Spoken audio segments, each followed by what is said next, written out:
Good morning and welcome to Marquette. So today we're going to talk about Northern initiatives and our work in the Great Lakes economy. So we're going to cover a little bit of our history, the value of having an alternative lender working in your community, some of the sectors of emphasis for our work, and then how we share and use data to help communities to be better at particularly tourism. So we got started because Northern Michigan University saw a problem that 2/3 of their students were coming from the Upper Peninsula and unemployment was 15%. So they started to invest in the economy, and for 7 years, through an academic department, they tried to take on activities that would try to grow the Upper Peninsula economy. And their aim was to try to create a more diverse and vibrant community, because what they could see about the challenge of the Upper Peninsula was that we were dominated by extractive industries. And those extractive industries went through cycles of boom and bust. And so they wanted to see if we could create a more diverse and resilient economy in the Upper Peninsula. In 1992, they created a 501c3, which is Northern Initiatives, and Northern Initiatives had a partner, which was Shore Bank, a community development bank that was based in Chicago. And what was important about that was the DNA of this institution was banking. So we adopted systems, we had access to resources that were all about how to perform banking functions and support banking. And their work was focused, because we had an urban-rural partnership, was focused on a theory of Jane Jacobs, which is that rural areas need access to things that urban centers have. They need access to capital, access to information, and access to markets. And that's how we've organized our staff since 1992. In 2008, we expanded to cover now 51 counties, 5 in Wisconsin, and 31 in northern lower Michigan, all rural. The largest city in this entire area is Marquette at about 21,000. So it's a collection of very small communities. To put it in perspective, if the University of Michigan were to give us football tickets, it would be, we would take 1.5 seasons and they'd have still 300,000 to sell to students. So this whole area represents about 11% of the population. So it's low density, but it's rich in agriculture, rich in water resources, rich in tourism resources, and abundant with small family-owned businesses that do some pretty exciting things. So for our work, what we do is we make small business loans. About 30% of our loans are to startups, first-time business owners. Close to 40% have been to women-owned businesses. And we start with the philosophy that character matters greatly. So in a world where, as Bob Friedman once said, pet rock can become a $3 million industry, who's to say what a bad business idea is? So we don't prejudice on the business idea. We prejudice on the motivation, the passion, and the character of the borrower. And we have many characters in our portfolio. And we do focus extremely hard on building customer intimacy. So it's a philosophy of capital plus the ability to get in and understand and help support our borrower to be able to grow. So with that, we have a staff of 16 that are covering these 51 counties.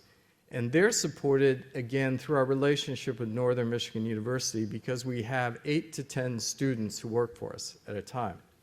We try to pick them up during their junior year and keep them for 2 years as part-time employees.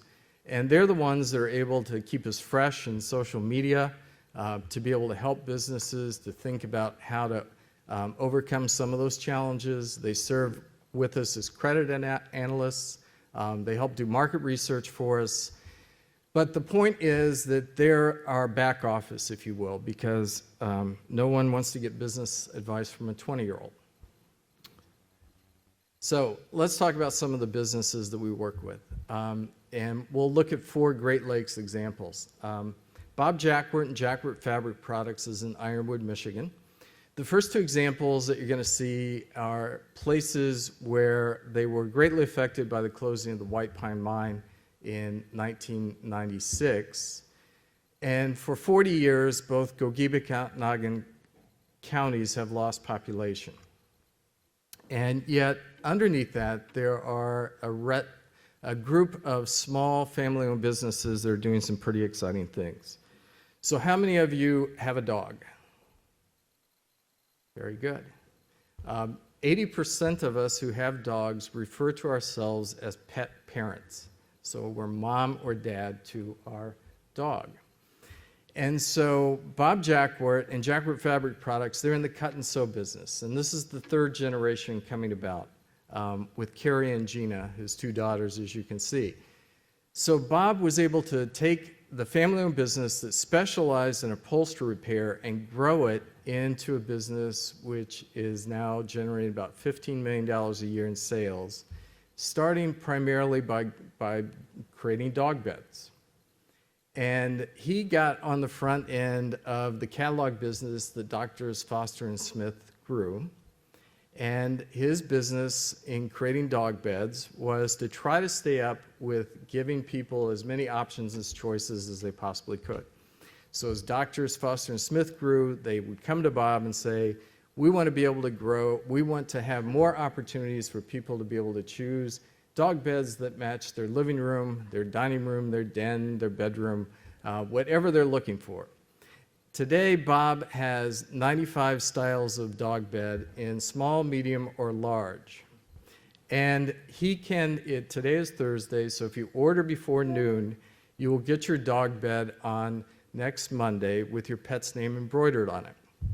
So what we did with Bob was to help him on the capital side, but then on the business side to begin to adopt just-in-time systems.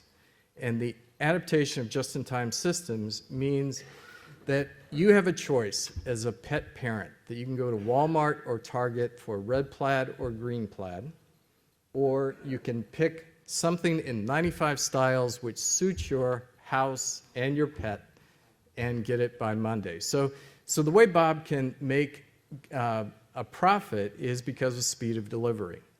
And so it's systems that support speed of delivery and managing his inventory. Bob is also known for the Cromer cap, the Stormy Cromer story, which has become also a line of clothing that he's working on.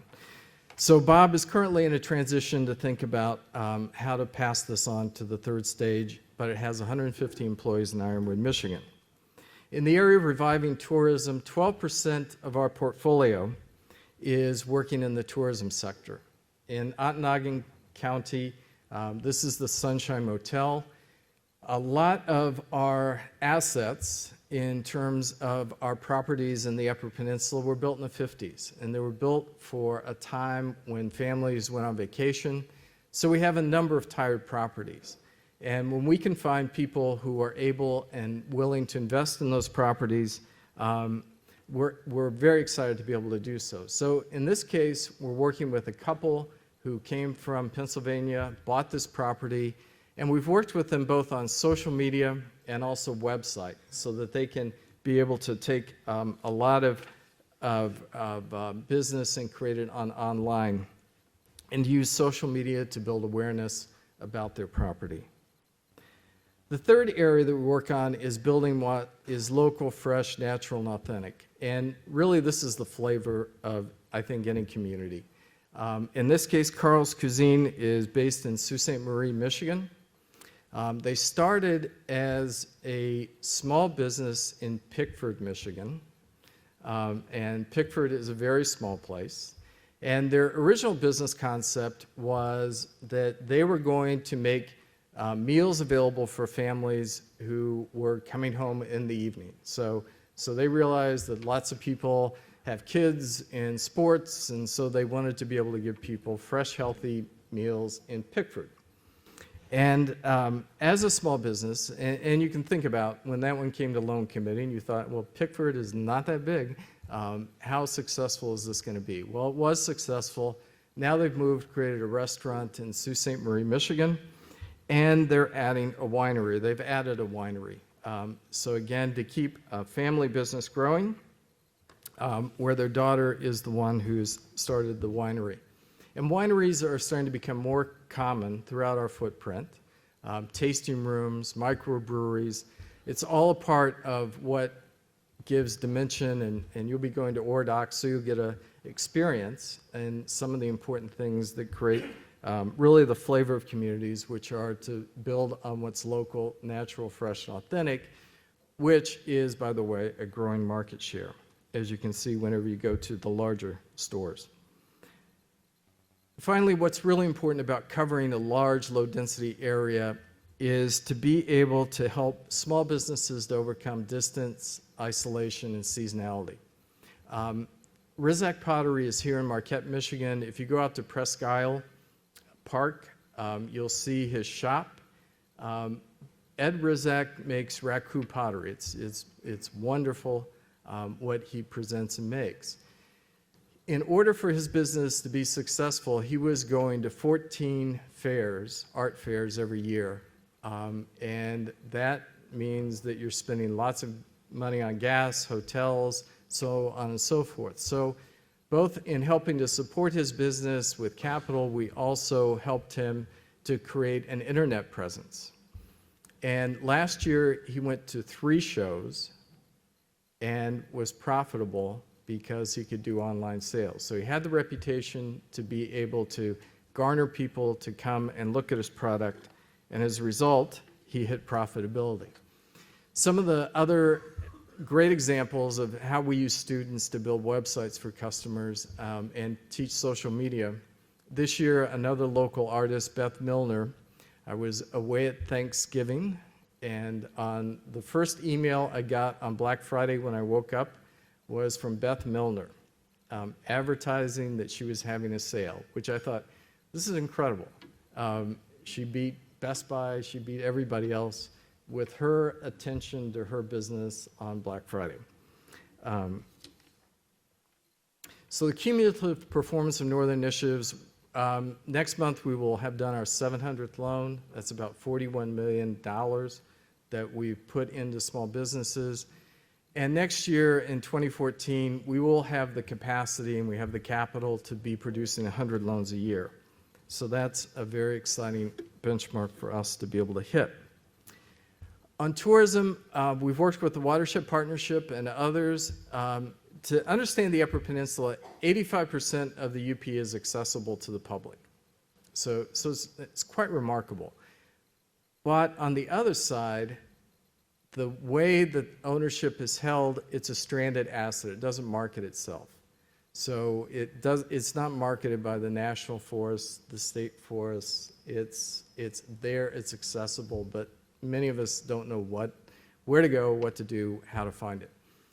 And so what we've tried to do is to organize communities to think about how to be in partnerships, to take advantage of things like the Pure Michigan campaigns, learn how to use their analytics to understand how things evolve as a part, do summer tourism surveys, which are helping small communities to understand that only about 10% of visitors are getting their information from printed material.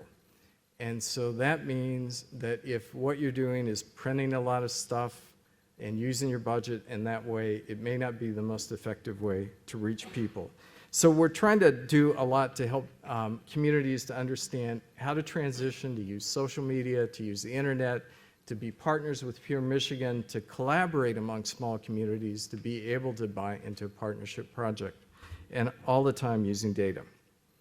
So finally, sustainability and economic diversity are tied together, and the sustainability of many of our small communities is tied into the family-owned businesses that populate them. There's a growing opportunity with fresh, natural, local, and authentic. It is an obvious growth trend in all of our communities, and it's one that family-owned businesses carry forward for you. They represent the flavor of what's important. And finally, if we can find ways to deliver data to communities and find ways to deliver data to small businesses, we'll start to see more change that helps bring about more opportunities coming to many small communities. Thank you.